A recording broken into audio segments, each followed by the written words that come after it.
Good night, St. Lucia. Welcome to yet another episode of What's Happening Now with Laura.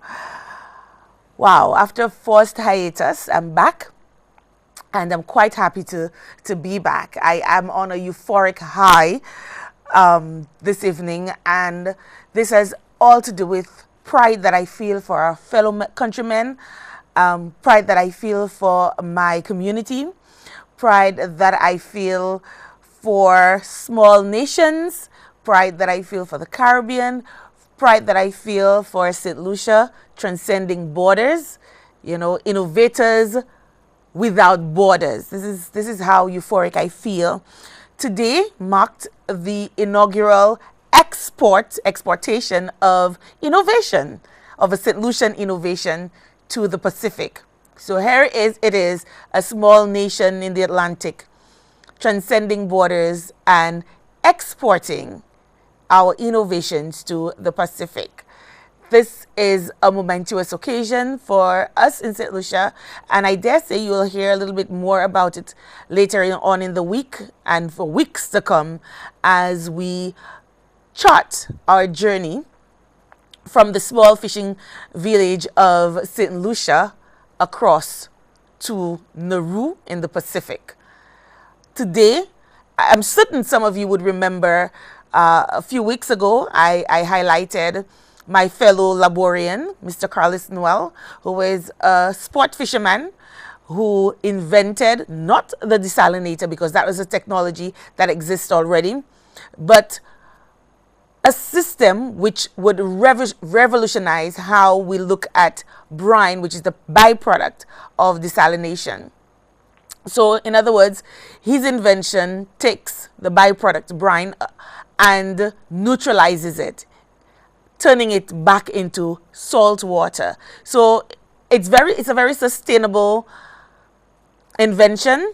It's a very sustainable system wherein it just keeps on giving and giving and giving and exerts absolutely no harm, no negative impact on marine ecology. So I'm very proud today because we had a ceremony which marked that very event. Tomorrow, Carlos Noel's invention, his brine management system, will be sailing from St. Lucia across the waters to Nauru in the Pacific. And let me just tell you, it's just a wonderful feeling. It just feels absolutely fantastic to know that you're part of something that is so big. You know, it's a small germ. It started with just a thought, not an actual know-how, just a thought, you know, and here it is. It has germinated and blossomed into this fantastic invention. And having said that, it just struck me that mentors just crop up sometimes in the most unexpected places. And in this case, I'm referring to Mr. Giles Romulus, program coordinator for Jeff in St. Lucia. Here is a gentleman who, at first blush, when he questions you, you think, oh my gosh, he's so not impressed with anything I have to say. He questions you so deeply. He's so thorough in his questioning. You feel, oh my gosh, I really don't know what I'm talking about here. I just have dived into this thing and I'm not sure where I'm going.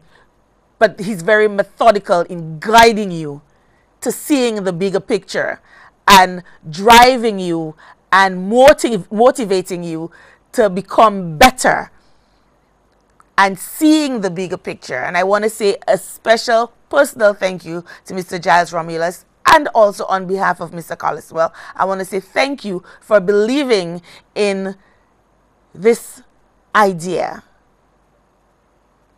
And to hear Giles speak about it, he tells you on this sweltering hot Sunday afternoon at the Library Boys School, here was this young man who just came up with an idea.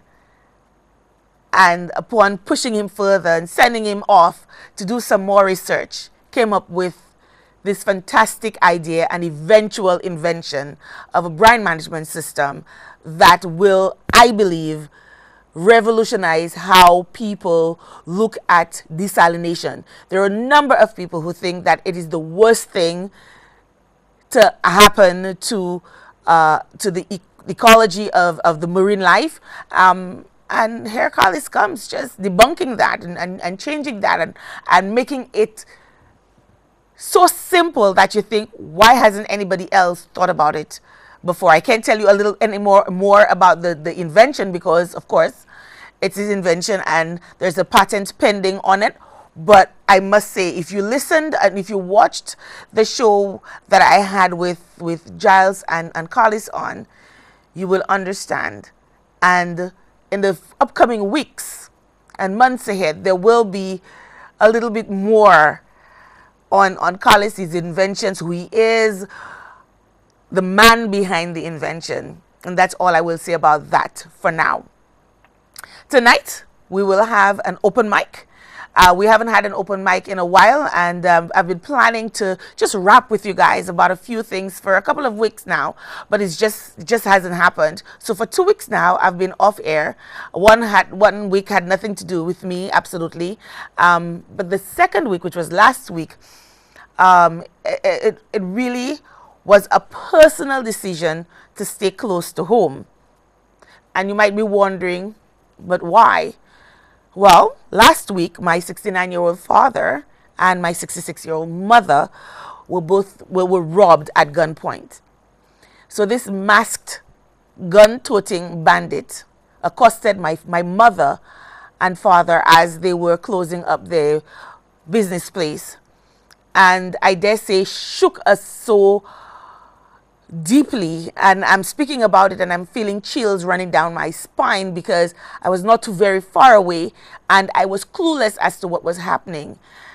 And it's just chilling to think that today I could be mourning my mother, I could be mourning a staff member, I could be mourning my father, but thankfully nothing untoward happened. And my mom is fine. She's still suffering a few aches and pains here and there. My dad is still a little bit shaken because it was his wife. Can you imagine being married to the love of your life for 43 years? And just like that, in the flash of a moment, in a stupid instance, in a lapse of judgment, and I say that very loosely, because I don't think it was a lapse of judgment, really. I think it was very calculated. I think it was very cunning of this individual. I think this individual had been studying movements and waited for the right opening to pounce. And I'm really, really hurt. I'm really disgusted. Because this is happening in our sleepy, quiet, peaceful village of Labrie. And this is not the first crime that has happened in Labrie. Nor is it the first time my family has been targeted. If you remember a few years ago, I think it was maybe 2015, there was a break-in at the same business. We were away from the business at the time, and our business was broken into. And I remember very clearly someone politically minded saying, you know, these things happen and people need to, very callously and coldly stating that people need to learn now to put things in place to prevent these things from happening. Well, we had all the deterrents. We had all the security system. We had the videos, the video cameras and everything. And that was just ripped from the walls, and the DVR was stolen and discarded.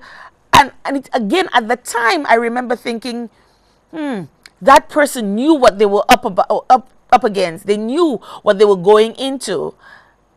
And yet again, this is happening to us, to a family that has contributed so much to community life in Labrie, and being so cunning, you know, still waiting for that 2 minute opening and pouncing. And I dare say, whomever you are, you will have no rest. You will have no peace. Because we will not rest until you are captured. We will not rest until justice is served. You know, I am grateful that nothing more happened. I'm grateful that my mom is safe. I'm grateful that my dad is safe. Because I remember a few years ago in the city of Castries, I think it's the name of the business is called Air Impacts, where such a horrific incident happened, and the lady, I think everybody called her Ma, she lost her life. And instantly this happened, I recalled her, and she lost her life. She lost her life. And that could have been my reality today. You know, thankfully, it isn't, but it could very well have been. And for those of you who have called and extended your sympathies, and those of you who have been concerned about the well-being of my family, I thank you so much. I thank you immensely. Because it's in times like these, in crises like these, you really know who your friends are. You really know who is genuine. Because the talks are going on, you know, it's going around. These people don't, you know, it's okay. They could have afford to lose a few dollars here and there. They're millionaires. Who is a millionaire in St. Lucia? Who really is a millionaire in St. Lucia? I'm not going to help these people. They can afford the loss. Today was my parents. Tomorrow would be your turn. How would you feel if you were being ambushed? If you were the victim of such a heinous crime and nobody lifted a finger to assist you because they figure you could afford it? Or they figure you're not such a nice person. Why should I assist you? Why should I come to your aid? We have to be very careful the things that we say. We have to be very careful our demeanor, our posture on life. In St. Lucia, we have this attitude of not in my backyard. NIMBY. It's not in my backyard. I don't care. It's not in my backyard. It doesn't affect me. It doesn't affect my family. It doesn't affect my children. It doesn't affect my relatives. So I really don't care.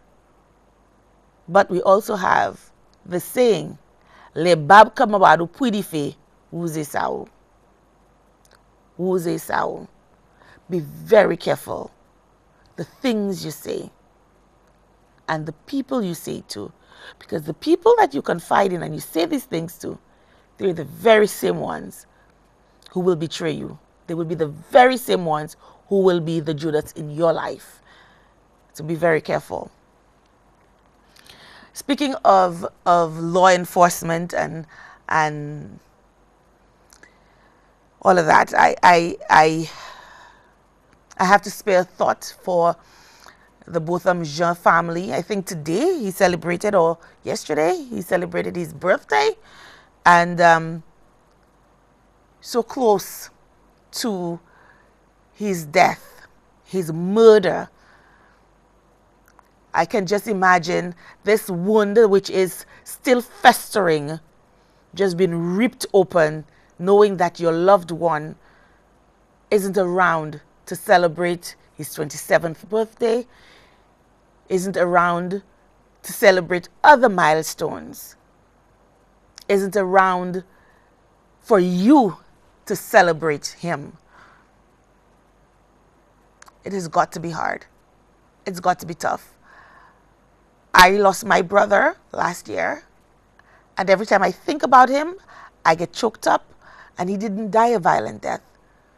So I understand, and I know how it feels to have lost a loved one.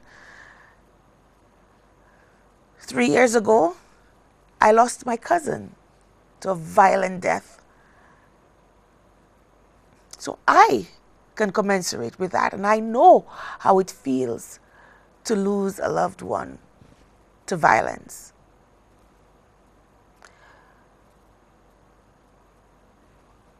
So I share some of the sentiments that a lot of you share, I applaud the You Could Be Bo movement.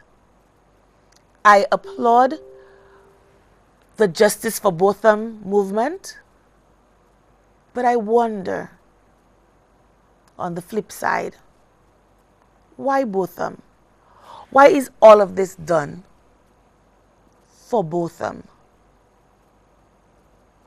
Why not Shaka Dan Daniel, a young man who was imprisoned for escaping lawful custody, who turned up dead, hung in a prison cell? An inquest found that it was an unlawful killing, that he did not commit suicide like it was purported that he had. Where was the hue and cry over Shaka Dan Daniel?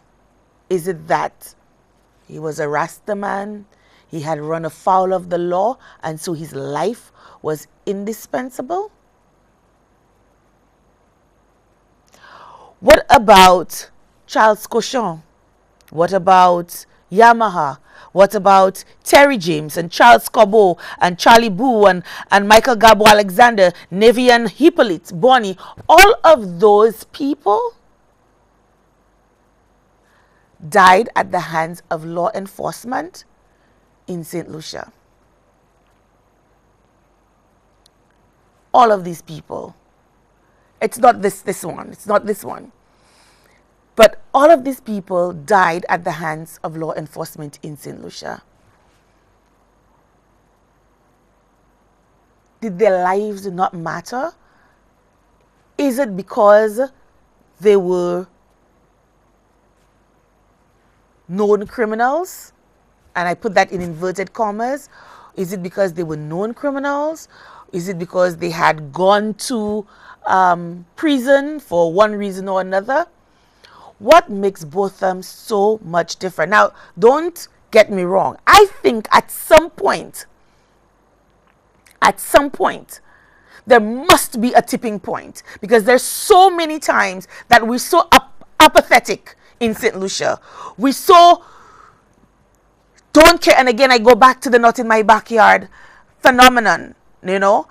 It doesn't resonate. It doesn't hit home. It does not reflect who I am. So I don't care. But did these people, did their lives matter any less than Botham Jean's? I, for one, believe that Amber Geiger, the Dallas police officer who murdered Botham Jean, needs to be brought to justice. And I think that's the only way the Jean family and his extended family can begin to get closure. I believe in that. But why don't we care about what's happening in our own country? Why don't we give a damn about what's happening in our own country? We've gotten to the point where a life could be so indispensable, and not just at the hands of the police, mind you. I recall when on Monday last week, when my parents were robbed, the backlash from the community was that my father should have discharged his firearm at this bandit, this guy who was running away. And no matter how much we said to them that there were young people, there were people in the vicinity that this guy was running towards, and it would have been irresponsible of my father to discharge his firearm. That was the hue and cry. We are so bloodthirsty. We are so bloodthirsty, except when it is in our backyard. We really must learn empathy for each other. It's not a supermarket affair where you can walk in and pick and choose who you feel empathetic towards, whom you feel sympathy towards.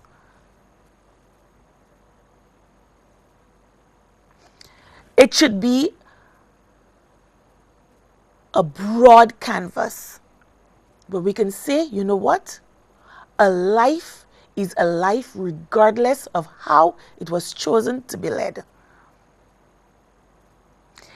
If in the course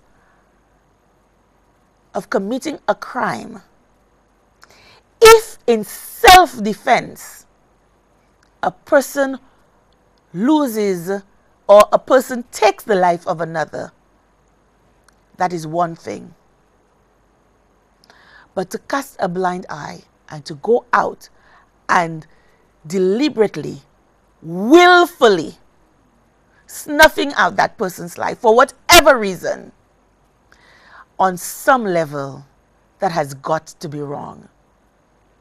And if we claim to be a Christian loving nation, as we always toot, always, hallelujah, praise the Lord, we're a Christian loving nation, we need to stop and take stock. However, going back to Botham Jean, how does one stop or prevent this from happening to another person? How do you stop it from happening to you? You know, on my way to studio, I was having a conversation with a friend. And this was the very same question he posed. How do you stop this from happening to you? Do you just not open your door to strangers? And I sat up and I said, but he didn't open his door to a stranger. By all accounts, he didn't even open his door. So how do you stop this from happening? Do you cower? Do you, when you close your door at night, when you close your door behind you, do you now go into this, this cage, this shell, this fireproof, this bulletproof cage with food and drink to sustain you for months, such as we see in apocalypse movies? Is that what the world has come to? A couple of weeks ago, I was having a conversation with a person who I think would be a good friend. He was a lawyer. And I was saying, you know, in as much as I think that all of the hue and cry that we're making now for Botham should have been done years ago when we were losing young people at the hands of the police. We should have been more outraged and we should have come out more and spoken out more about it. I believe that there has to be a tipping point. And if the Botham Jean incident is that tipping point, I, for one, am not going to malign it. I, for one, am not going to say that it's a bunch of hypocritical movements. I'm not going to call the leaders of this movement hypocrites. I'm not going to do that. While I question where they were when others lost their lives, I think at some point there has got to be a tipping point. There has got to be an aha moment where we stand up and say, no more. We are not going to stand for that. In particular, when the perpetrators come from what we call the almighty bully, the US of A. Always waving this big stick on smaller and perceived lesser nations. We have to stand up united, not just as a family, the Botham Jean family, but as a nation, the St. Lucian nation. Not just as a nation, but as a region. I think that the OECS and the wider CARICOM nations need to band together and rally around St. Lucia and the Botham Jean family as we fight this scourge, this injustice. question was posed, what can a small nation like St. Lucia do to fight against the US of A? Look how they just withdraw their visas, and look how they can just lay down the Leahy Law.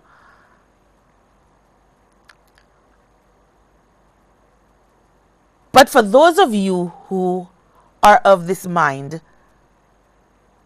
I ask the question, do you know the name Abner Louima?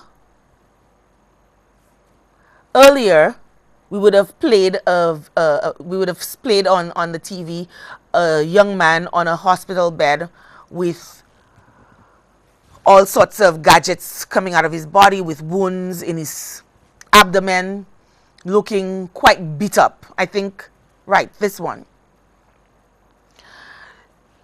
This gentleman is called, his name is Abner Louima, and he was a Haitian, or is a Haitian, living in Florida, but at the time, he lived in New York. He had just moved to New York not so long ago. And one night after leaving, and at the time, I remember this case very, very clearly, because I was living in Canada at the time. I was living with my aunt and her husband happened to be Haitian. And this gentleman, after leaving a club in New York City, separating a fight between two women, got into some fracas with the police. And the police so brutalized Abner. They so brutalized him that they sodomized him with a plunger. They sodomized him so brutally with that plunger that it broke, and splinters were later found in his intestines. 4 police officers were later found culpable. This Haitian young man did not relent. He had the Haitian community, the diaspora, marching behind him. He had people so outraged at what had happened to him that he later sued the city of New York and the New York PD and won. In total, he won about $8 million in settlement, the largest settlement that the city of New York had to pay, and the first time that the New York PD union had to pay out a settlement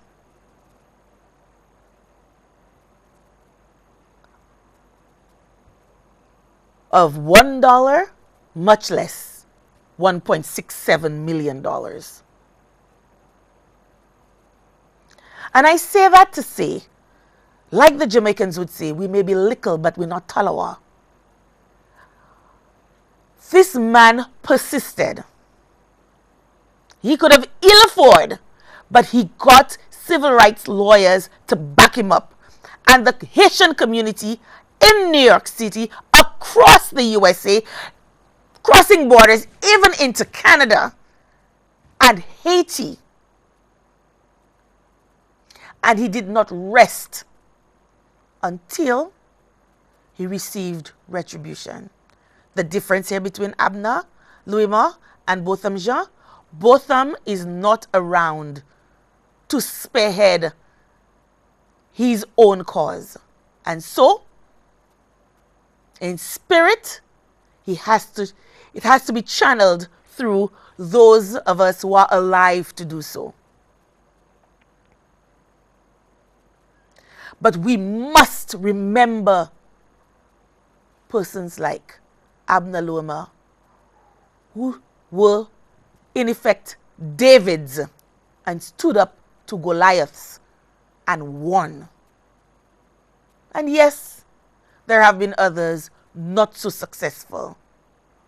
But we have to remember the successful ones and focus on that. See what they did right and how you can channel that to your own cause.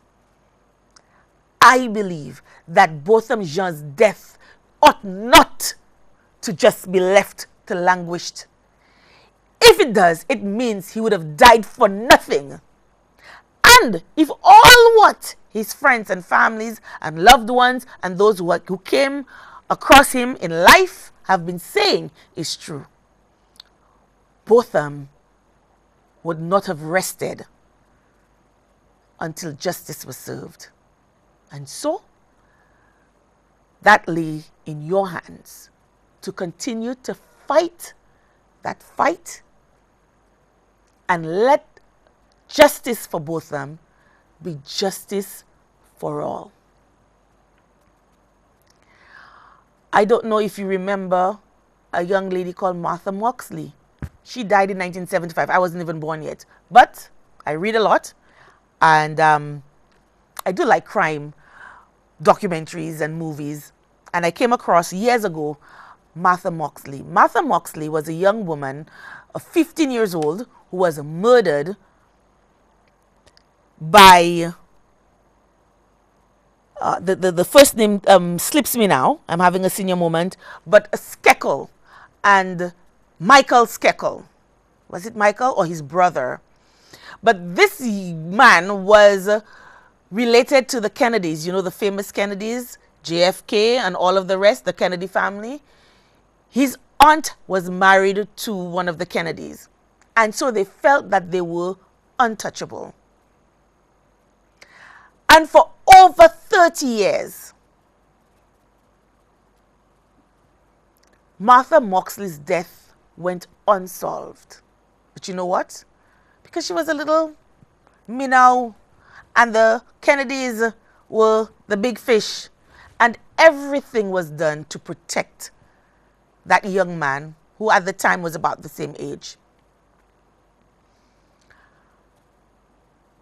But he did not evade justice. And eventually,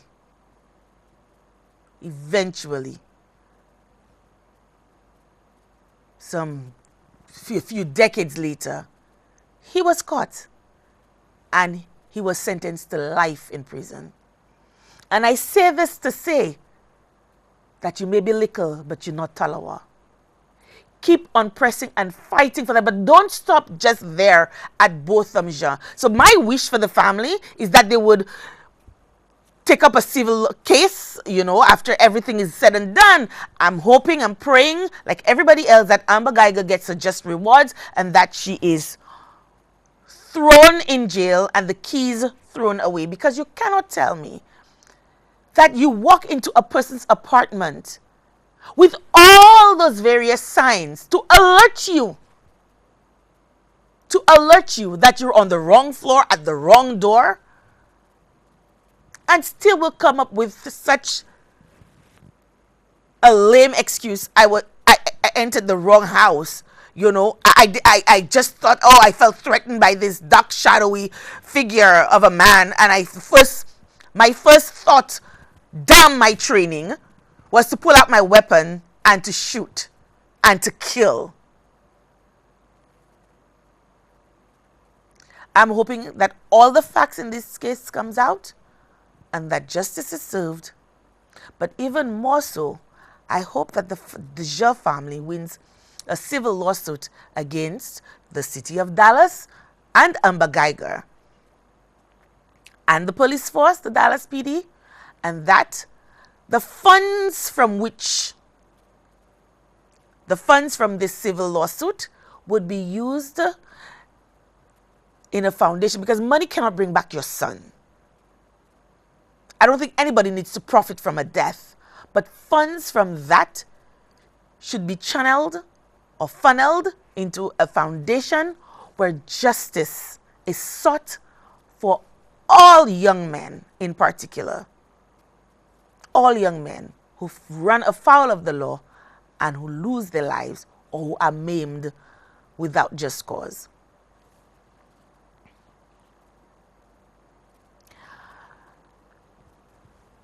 The one other thing that I want to talk about tonight is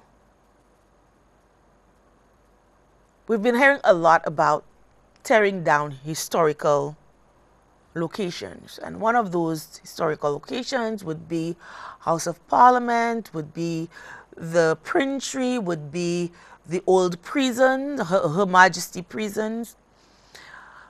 And for the Parliament, I say, you know what?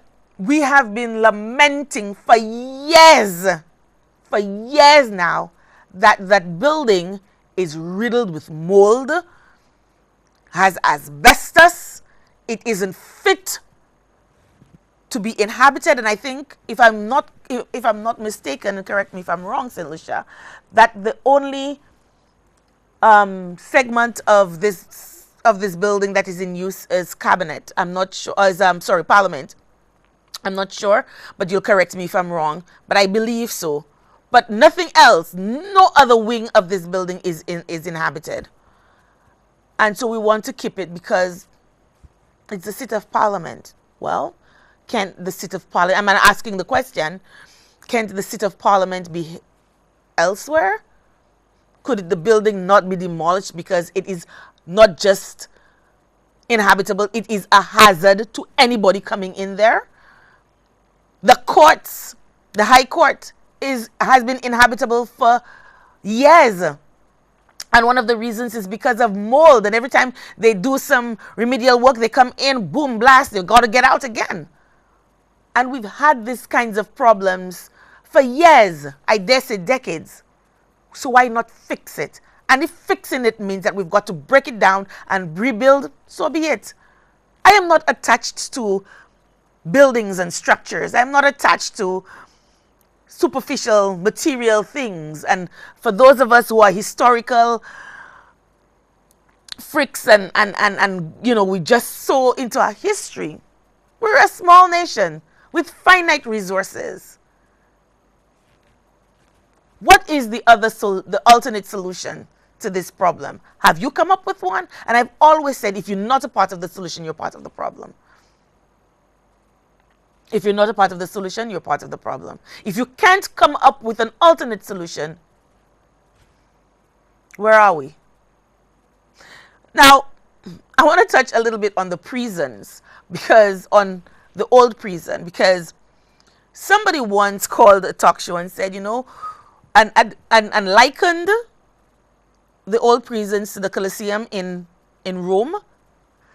And I thought to myself, okay, next somebody's going to call and liken it to the pyramids. Let's see a picture. We have a picture of the Colosseum in Rome. Yes, we do. We have a picture of a structure. It's almost broken down type of thing. I think we have a picture. We'll look for it and put it up on the screen in a bit. But I wanted us to see this and to understand the architecture, the method of building is totally different. Totally different. It can still be habitable. It's true. It's a relic. It has been preserved. It has been preserved. We didn't just let it rot to the point of no return. And because now we're talking about breaking it down, oh, hell no, fire and brimstone. We need to preserve it to show our children the inhumane way that prisoners prior to our current situation were being held in, the conditions under which they were being held. Does that make sense? So you have a rat-infested outhouse in your backyard, which represents and this is the building. This is the building, and later on we'll go for a break and then we'll show you what exists in St. Lucia, and we'll put them side by side and we'll show you the difference. They're comparing this relic to the rat-infested atrocity. So as I was saying, you have this rat-infested outhouse in your backyard. where your grandparents or your great-grandparents, when they first came to St. Lucia, lived. You never did anything to maintain its integrity. You never did anything to ensure that rats are not in there. You never did anything to ensure that mold does not take over. You did not do anything to ensure that poule bois does not infest the building. But here you have great-grand Eddie, who comes along and say, you know what? I have my child living not too far away, and this thing is a hazard. You know, rats are infesting. It's a rat-infested building, and I don't want my child or myself to succumb to leptospirosis, so I'm going to break it down. And here is Grandpa coming and saying, oh, no, this is where my great-grandfather married his wife. But you did nothing to preserve it. You did nothing to ensure that it was a historical monument for your generations to come. It is a hazard. And because it was where great-grandpa Ed brought his first wife when she was 12 years old, you want to put current lives at jeopardy for that? Now, I may seem cold and callous. I'm not a history buff. But I am yet to hear an argument that supports not tearing down the old prison. And like I said, the person who called and said, likened it to the Colosseum because of all the atrocities that happened in that building, I say to you, would you compare the old prison to the pyramids? That's like chalk and cheese. That's comparing apples and oranges. We're due for a break. When we come back, the lines will be open to you. You can send us your WhatsApp messages at 284-6536. You can send us your emails at laurajepier@gmail.com, or you can ring us at 4519788. See you at the other side of the break.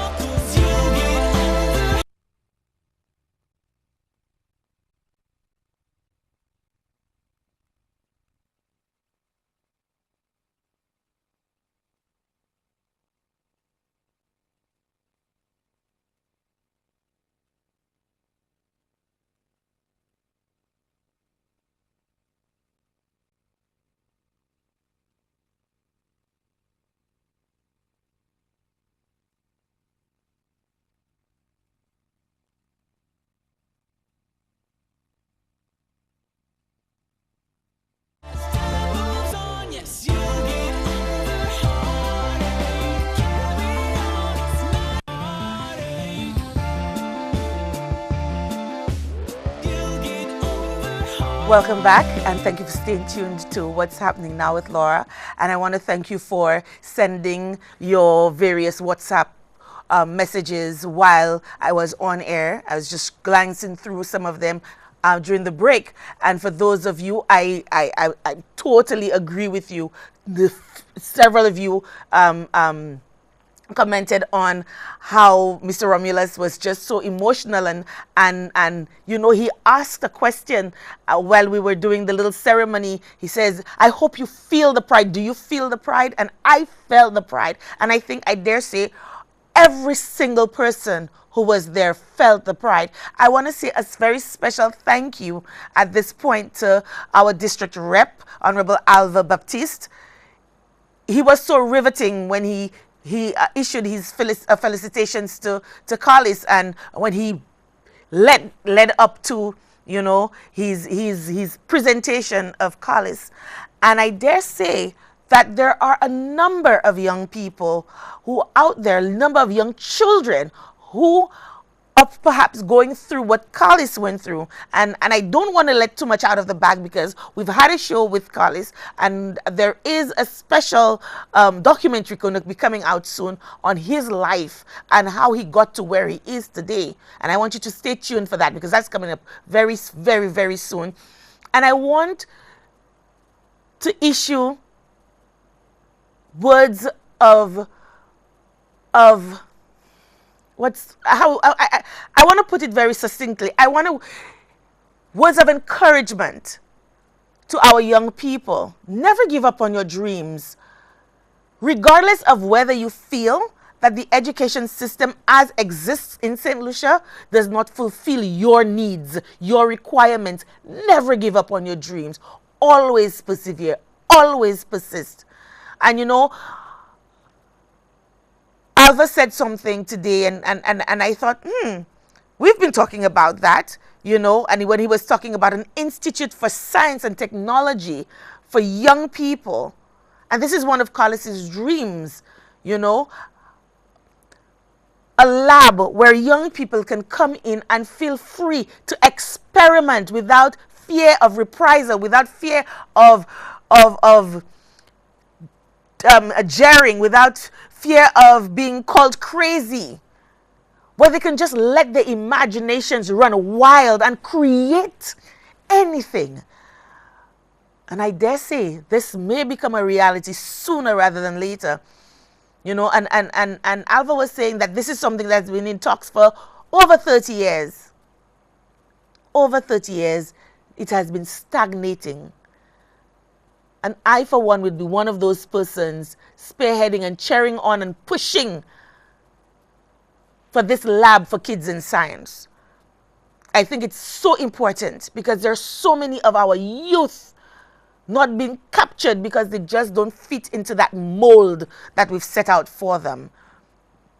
And yes, it's a wonderful, wonderful, momentous occasion for the village of Labrie. For you know, it inspires pride in every Laborian, in every St. Lucian. That pride needs to be beating in our chest. And when I saw, and I'm going to try to get the picture up on screen for you a little later.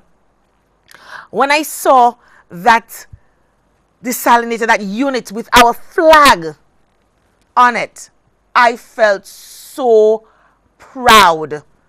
I felt so proud. I felt goose pimples and chills down my spine. Because let me tell you, it really was something to see this labor of love now being shipped to Nauru. And I hope that our government and the governments of the region use this technology. Use this technology because we know that water is life. We know that water quenches or goes beyond just quenching of thirst. Yet 1 billion people worldwide do not have access to clean drinking water. And because of the tenacity of a young Laborian, we now have found a way not just to desalinate water, because that technology has been around for a while, but how to desalinate seawater without it impacting the ecology of marine life. And that is something to be proud of. And that's just the very beginning. Again, as I said, the lines are open. The number to call is 451-9788. Or send us your WhatsApp messages on 284-6536. And also, you can send us your emails at laurajape@gmail.com. Now, back to the old prisons. Let us have a look at what our old prisons look like and what the Colosseum looks like in Rome. And let's see the difference. I mean, this is it. This is what we don't want to be torn down.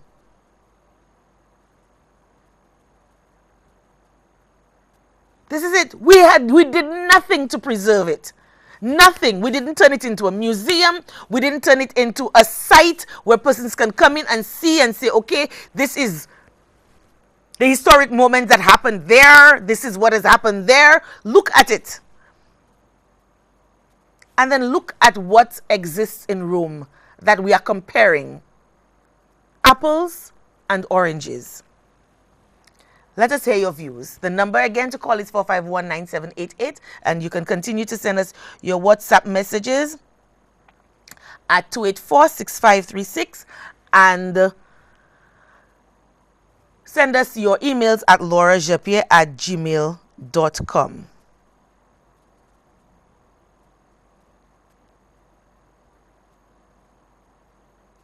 We have a call online. Thank you for calling. You're on the air. Hello? Okay, we lost the call. Please keep calling at 451-9788 and send us your WhatsApp messages. And I'm a little distracted because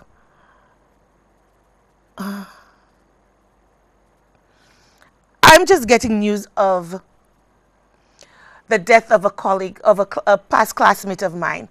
We have a call online. You're on the air. Good evening, Laura. Good night. How are you? I'm not too bad, thanks. Actually, Laura, I would love to talk about the prisons, but that's such a sad story, but that I really don't want to talk about it, seriously. Because it does not bring any good memories to me. So somehow I really don't want to talk about it. There's something else I'd like to talk about. I don't know if you'd like to entertain it. Of course, it's open mic. Anything you want to talk about. Okay. We had a holiday yesterday, Laura. What was it for? Thanksgiving. Thanksgiving about what? Well, it's a moment. I think historically, when I was growing up, when we heard of Thanksgiving, we always went to mass, and it was really for Thanksgiving for life. It's also during the hurricane season, so Thanksgiving for us not having had any hurricanes or any adverse weather. Thanksgiving for the bountiful land and whatever else. That is what I know of Thanksgiving. What do you think Thanksgiving? You're very close. You're very, very close. It deals with the Bible, however, where Noah was saying, God was telling Noah that he will not destroy the earth anymore, but we have to take care of it. And he's saying to us that after, as you go on in the Bible, it says that we should bring in our first fruits, and we should thank God for the earth, and we should thank Him for life, and we should thank Him for shelter, and it goes on and on what we have to thank Him for. But the fruits and food and shelter is very important. Laura, so this week, the storm passing us this week, it even brought it closer to us that we have to give thanks. Because we just take the things from the earth and we don't give thanks. Absolutely. And also, Laura, some persons were complaining, just before the storm, they were cleaning up, and they saw the people cleaning on the chaussee, and they were cleaning the rivers and whatever. Regardless of the government that is there, people still complain about that. Laura, who throw the different things in the rivers? Tell me. Who throw the different things in the rivers that the people have to clean? If we don't throw things in the rivers, the people don't have to clean. Exactly. But you know what? It's a good thing on that note.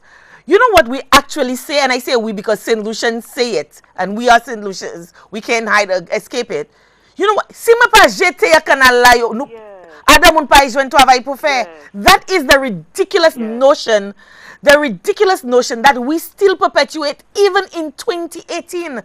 I heard that all my life growing up. Si me pa jete Zodi Asushimea, scavengers. At the time we used to call them scavengers. We don't call them that anymore. But that was the reality. They won't have work to do. Village council pa ini to avay pou fe, city council pa ini to avay pou. That is what the ridiculous ignorance of our people. That is what they used to say, and it perpetuates even today. Absolutely. And I thank God that we did not get a lot of water, because Laura, we would have paid for it. And we are so everybody. We didn't get water, and the place wasn't over flooded. Thank God that we didn't get the water. Exactly. Laura, another thing for government, I find that a lot of the places you pass in the gutters, the grass is so high. We need to cut the grass out of the gutters. This is something that we have to do. Cut the grass out of the gutters, because grass shouldn't be in gutters. Gutters should be able to flow. Exactly. And so you have on the one hand all of our canals and all of our ravines and what being choked up, but then we also have this very nature. Right. Yeah. We have that high bush in the rivers too. So that's why I'm telling you, we really have a lot to thank God for, you know. Absolutely. And we need to take care of God's earth. We're not doing that. We're not doing that. Absolutely. And when storms come now, we always look for somebody else to blame. To blame, except And ourselves. we are blaming ourselves. Exactly. Because government has to come and clean in front of our doors. Of course. You know. And forget about our own responsibility. Yes, we have to start thinking, be cognizant of myself. What am I doing for the ecosystem? Exactly. You know? So that's what I really wanted to talk about. St. Lucians, we cry and cry and cry. But when it comes to these things, we have to be cognizant of it. Because that, by picking up the glitter on the ground, it helps the situation. Absolutely, You absolutely. understand? We have to take responsibility for our own actions. Yes. I want to thank you so much for calling and sharing. Again, St. Lucia, this is your night, so I've aired about what I want to talk about, but you can call and talk about anything that you want to talk about. So thank you for our very first caller for sharing that, and it's so very true. On that note, it just reminded me, because her voice reminded me of someone that I met today. I want to say a very special thank you to two special ladies, Susanna and Marva Greenidge. I met these two ladies today at SLASPA at La Place Carénage. And let me tell you, you could not have asked for more helpful stewards. And I call them stewards, not strangers. I call them stewards. I call them budding friends, because I had never met Marva before. But I had to put together this little ceremony for Carlis. And let me tell you, I called her. I called a slew of people, and everybody kept putting me on to somebody else until I got to Marva. And she was fantastic. She assisted me. She helped me bring out my vision. And I also want to thank Susanna for coming in and putting her touch, her spin on it. It was fantastic. Thank you, ladies. Thank you. Thank you. Thank you. Thank you so very much. You have absolutely no idea what you have done.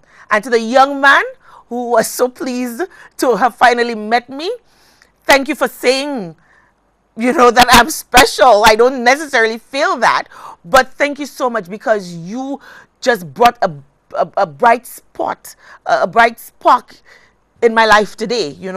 My day started off horrid and ended on such a high note. I want to say a special thank you to you guys, and all of you that I crossed paths with today. I want to say thank you so very much for that. Sometimes it's just a smile and a word of encouragement here and there that really makes a difference. Thank you for that. But before we got our first caller, I wanted to talk about a young lady that I went to school with that I just heard passed away in childbirth in the US of A. And so many times we say, right now we have a situation with healthcare, and that is not to take away from the fact that our health system in St. Lucia is atrocious. It is horrid. But here you have, in the US of A, with all the resources and with all of the experts in the field, a young lady dying during childbirth. And that touches my heart, because she was my age. And it really hurts. It really, really hurts. And it just brings to bear that buildings and walls don't kill people. They don't. You could be in the US of A. You could be in Canada, in the UK, and still die with all the resources around you. And speaking of which, I want to add my voice to the family of the man who died in the doctor's office a couple of weeks ago. I want to say I am so very sorry for your loss. But I also want to say to those of us out there politicizing healthcare, that these kinds of tragedies could befall anyone. So when you point a finger and say, this, you should not have done this, you should have known better, tomorrow it could be happening to you in a situation that has existed for eons. It could happen in a hospital, with an ER, with attending physicians, with attending specialists. And it could also happen in a standalone specialized unit. Does that make one a greater evil than the other? I want us to stop and think about that. I want us to stop and think about that. Again, the number to call is 451-9788. You can continue sending us your WhatsApp messages at 284-6536 and your emails at laurajapier@gmail.com. Again, more messages on for Carlos, good well wishes and congratulations to Carlos. Again, I know he's listening and he's watching, so I want to, say, add my congratulations. I know I've said it all the time, and we have a number of persons who are sending us WhatsApp messages and asking, can you arrange for him to come speak at our school? And I know that this is something that Carlos really would love to do, because it's something that he's very passionate about. One of the things he says when you question him, when you interview him, is that I know that there are other children like me out there. They're alone and they're afraid because they feel that there's some sort of alien, you know. They don't think like normal people. And when I say normal people, I don't mean that in a derogatory way. I mean, in the norm, we're trained to think one way. We're trained to think in a box, and we're not encouraged to think outside of that box. We're not allowed to experiment. We're not allowed to be free thinkers. But yet, when we become adults, we are expected to be free thinkers, and we are expected to think outside of the box. But let me just tell you something. It starts when children are very young. You know, the experts say that by 2 years old, the child already has his or her personality all determined. Whether you're going to be a science person, whether you're going to be a linguist, whether you're going to be a business-minded person, whether you're going to be a rude child, whether you're going to be an obedient child, whether you're going to be fun-loving, whether you're going to be a rebel. Pundits say that at age 2, that is already determined. A child has already shows the predisposition of what his or her personality is going to be like in life. So you only have a window of 2 years, if you believe what they say, a window of 2 years to really nurture your children, to let them become themselves, to really, because if before 2 you put them in a straitjacket, when they're age 20 and they're not performing in society, or they're just bubbleheads, yes sir, yes ma'am, no sir, you know, and just doing exactly what you say, not proffering a single original thought. And then we go out and say, oh, this generation is completely lost. I wonder why they're lost. It's because we, the generation before, didn't encourage them to be creative. We didn't encourage them to be free thinkers. We didn't encourage them in the experimentation. What are you doing to encourage your child to be a free thinker? If your child comes to you and say, I want to be a painter, do you still go down the route of your forebears and say, there's no future in painting, there's no money to be had in that, you know, you have to become a lawyer, a doctor, a teacher, a politician? And even then, a lot of parents, I'm certain, will say, no, I do not want my child to be a politician. Do you encourage your child to be a man of the cloth?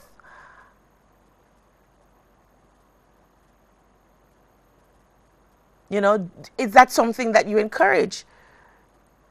Or do you think, oh, no, I don't want you to become a person of the cloth, because I want you to get married, I want you to have children, I want you to go out there and you know, pursue this career, this profession that will bring in loads of money, so when I get to 60, I don't have to work anymore?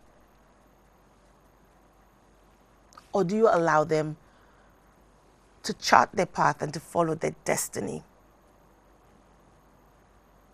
What kind of parent are you? What kind of parent are you? Are you the kind of parent that nurtures your child like how we've been told that Botham Jean, there's this new movement. You could be Botham Shem Jean, Botham Shem Jean could be you, or that kind of thing. Do you want to have a child that even in death continues to inspire others? Or are you grooming a child who will just be like a little wallflower and just dissipates and just blends in and never does anything spectacular, either for themselves, their family, their nation, the world? What kind of parent are you?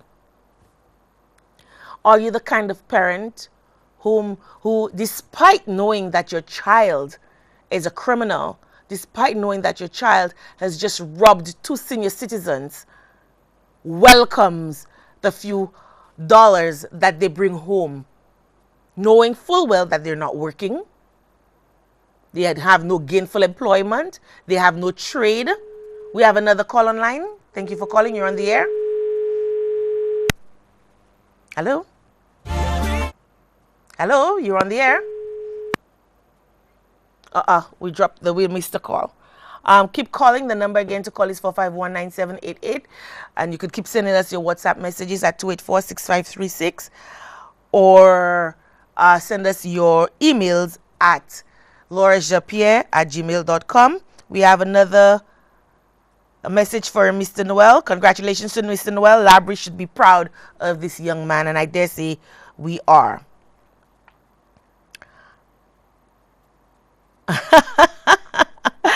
And we have an idiot.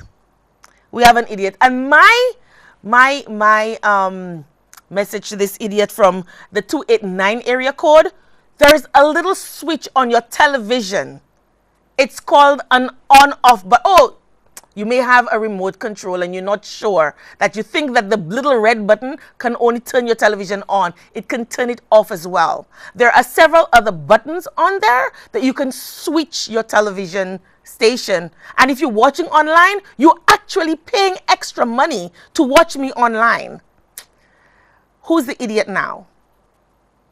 Who is the idiot now? And you're actually paying to send me a long distance WhatsApp message. Yeah, you might think, it's free, but you actually put Wi-Fi on your phone. You have internet, you have data on your phone that you're using to send me, to tell me this disgusting message. I tell you, there are some people, they're just sickening. Sickening. We have another message on here. A person says, hello, Laura, good night. I feel the police are not doing enough concerning the 13-year-old who was impregnated by her stepfather. And that is quite sad. And I remember when I first talked about this, and I remember reading a follow-up article in the Star newspaper about it. And, come to think about it, we have not heard anything else. I tried, in all honesty, to pursue the story further, but the family had said that, they're now in talks with social services, and they were working with social services. So I must say I have not followed up on that particular case as it relates to what the police. I can't concur or say, no, the police are actually doing enough. So I'm going to have to, when I come on next week, I will give you a little bit more feedback on that. But it really is sad that in 2018, we still have grown men, adult men, who see nothing wrong in raping the future of this land. They are the fathers of St. Lucia, raping the future of St. Lucia. And yet we have idiots like this previous WhatsApp viewer or whatever. I don't even know how to describe him or her, sending these disgusting messages. How about you start a movement? How about you do something to ensure that the children of St. Lucia are not raped by the fathers of St. Lucia?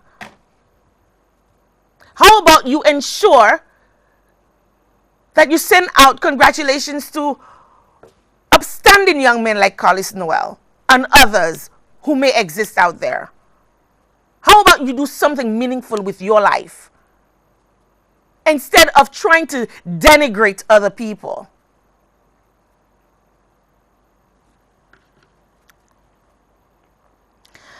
But again, it's really sad, and it's really I don't want to use the word unfortunate, because like I always say, unfortunate is a word that you use when you gamble all your money, you have an addiction and you throw your life away. That's an unfortunate set of circumstances. Your house burns down. That's unfortunate. But it is disgusting.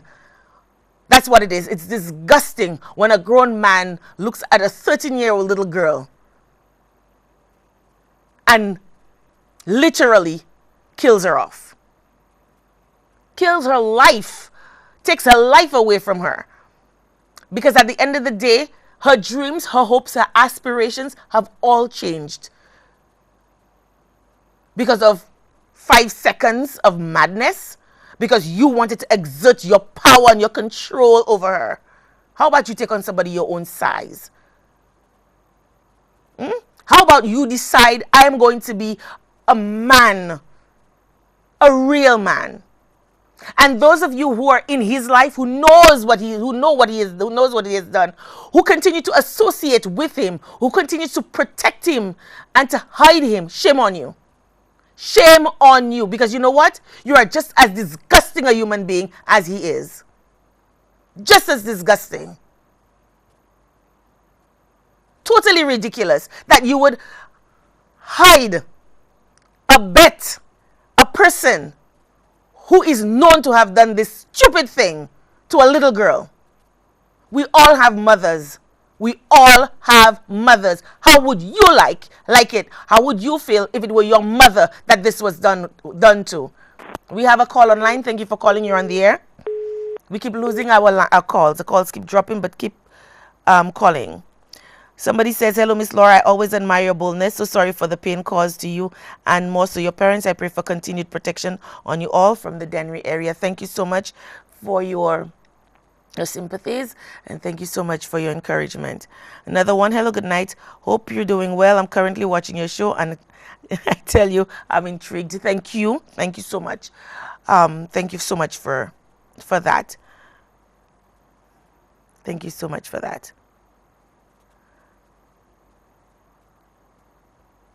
Keep sending us your WhatsApp messages, and the line again is open for 519-788.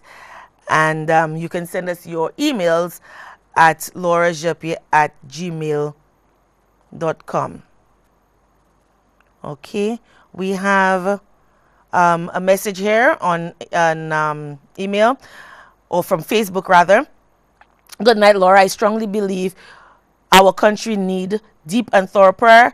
It is falling. Please touch on the sweeping of Castries, please. My gosh.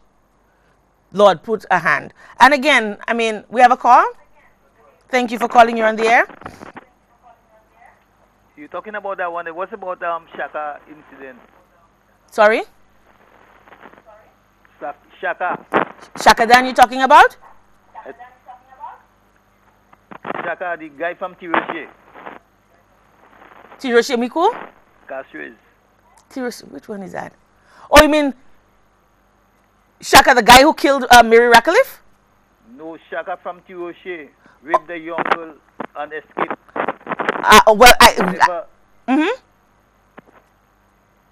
Hello? Yeah? Yes, so you were saying? I was talking about Shaka from Tiroshe Castries. He escaped with one. I ain't talking about that one at all. I'm not familiar with this one. He raped a young girl from Castries? Raped the young girl, killed the mother, and escaped. Well, that's the one I'm telling you. Mary Ratcliffe. That's the one I'm talking about. From Tiroshe Castries? Yes, that's the one I was telling you about. And I mean, I have touched on that case so many times that it is unreal. I almost feel like I know the family. Oh, okay. You know? Yeah? Okay. He raped the stepdaughter and forbade the mother to go to the police. And when she did go to the police, he chopped her head off. Yes, yes. And he disappeared. I talk about that all the time. Oh, okay. All the time. All the time. Okay. I thought you were referring to the other Shaka. And you know, there's so many Shakas around. I thought you were referring to the other Shaka that was murdered. But yeah, absolutely. Absolutely. Absolutely. I mean, and we don't even know where he is, if he's alive, if he's dead. He's there, he's still there, he's still alive. Where is he? You know where he is? Where he is? Uh-huh. Somewhere around. Well, somewhere around in the world. so we keep hearing. But What's that? I say so we keep hearing, but nobody has any leads on where he is. He there somewhere around. Okay. Somewhere around in the world. Okay then. Okay, thank you so much for calling. Yep. Yep. Again, the number to call is 451-9788. Send us your WhatsApp messages at 284-6536 and send us your email messages at laurajape@gmail.com. Yep. We have a call online. Thank you for calling. You're on the air. Something is wrong. Our calls keep dropping. Our calls keep dropping, but keep trying anyway and keep sending us your WhatsApp messages at 284-6536 and your email messages at laurajapier@gmail.com. Again, the congratulations keep coming in for Carlos Noel. I think the whole of St. Lucia is very proud. I think maybe what I should have done was to have a show and invite Carlos across to talk to us a little bit more, because he has been on the show before, but for so many messages to come through, I think, Carlos, wherever you are listening, I'm sure, and watching, we're proud of you. Not just the Labrie people, but St. Lucia on a whole is very proud of you. We have another call online. You're on the air. Hi, good evening, Laura. Good evening. I think it's generally St. Lucia. We need to have a society that is more caring and loving for our people, especially for our females, for our young girls. You understand?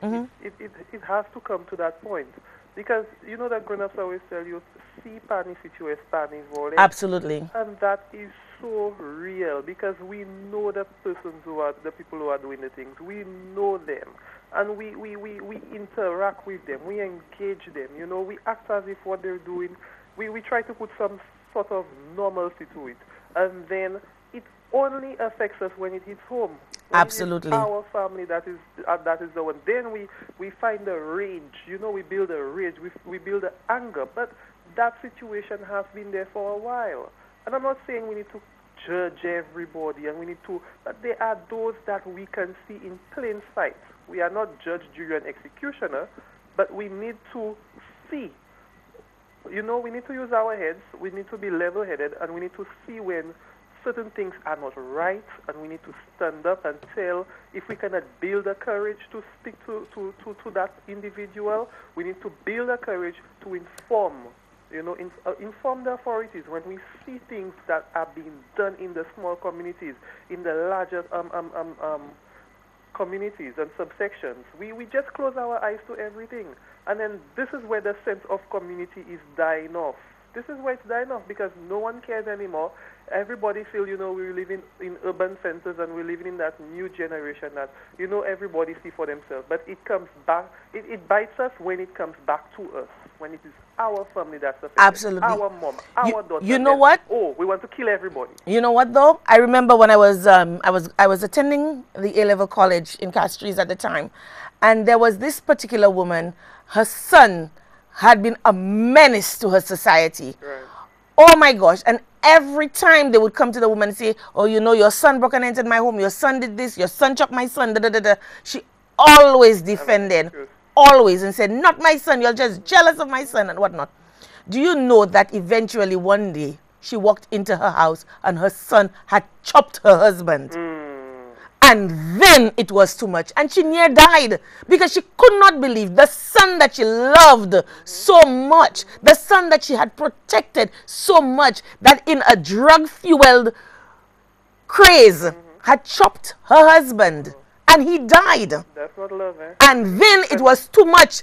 And then, you know, and even then, it wasn't taking accountability and taking responsibility for the monster that she incubated. That was her chant. That was until her dying day. And it's so sad that we have, even in 2018... That same example you give, I can give you a face right where I live with that same attitude, that It is same sad. kind of It situation, really is sad. It people really need is to sad. Own up. They need to own up. You don't have to make somebody to be responsible. A child is not raised by just a family unit or a single individual, a single parent, a community. We have to go back to that community raising children. You understand? I know it's difficult. I know it is burdensome. I know people get very sensitive towards their children, but we need as a community to be more aware of what is going on in our surroundings.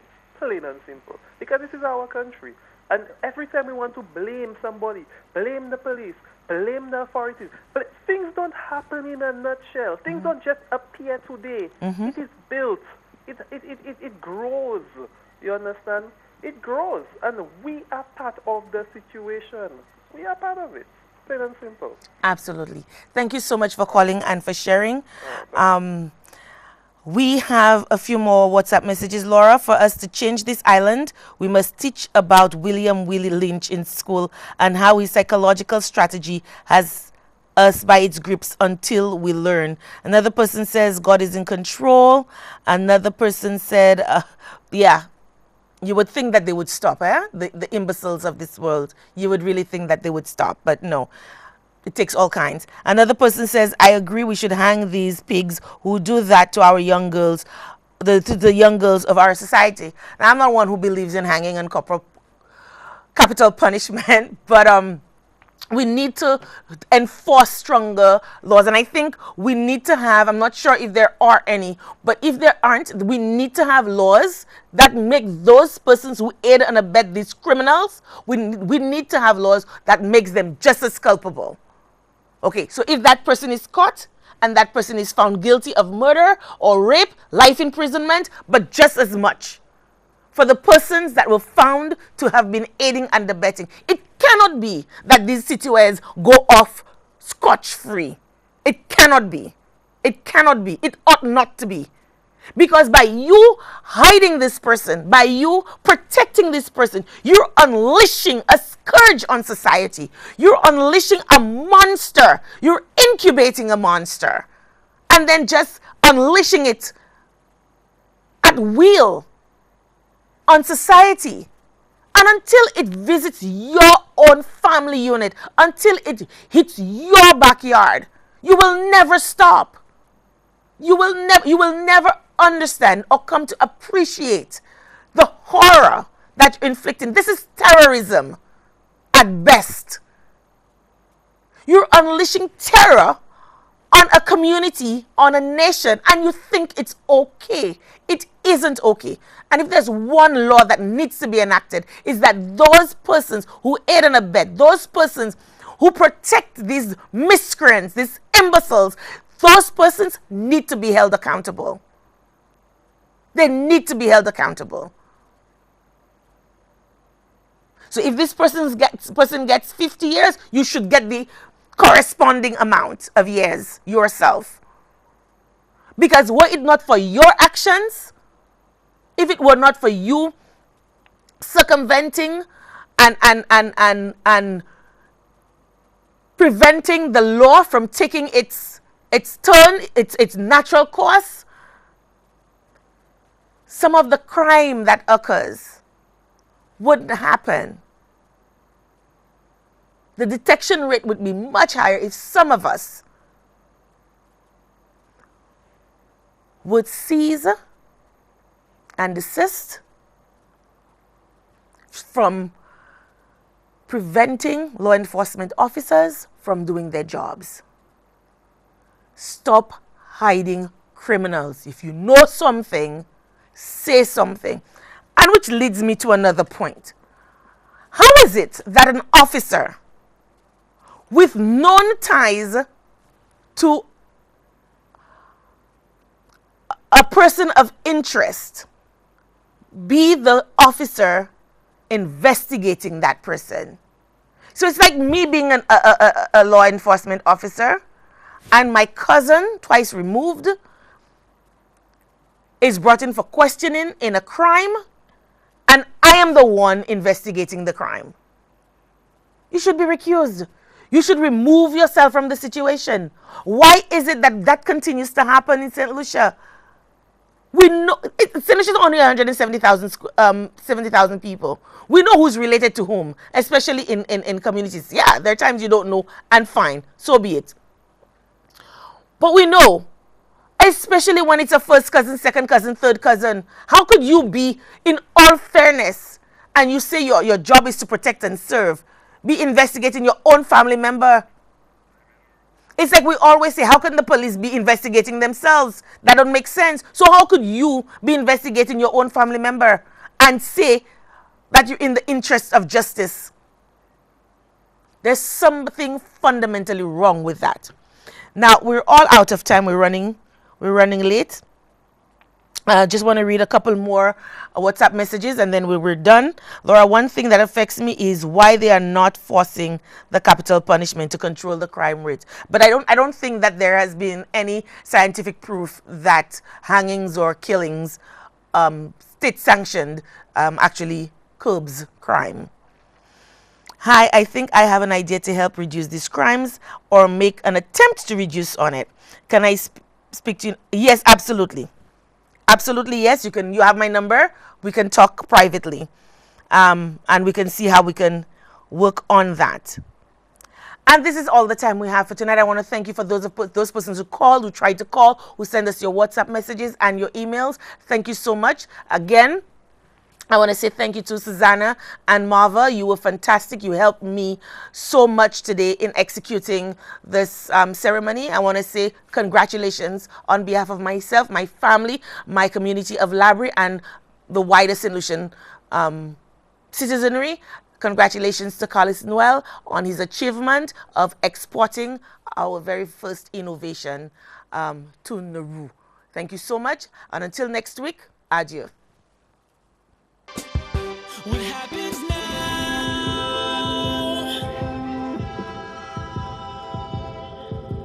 You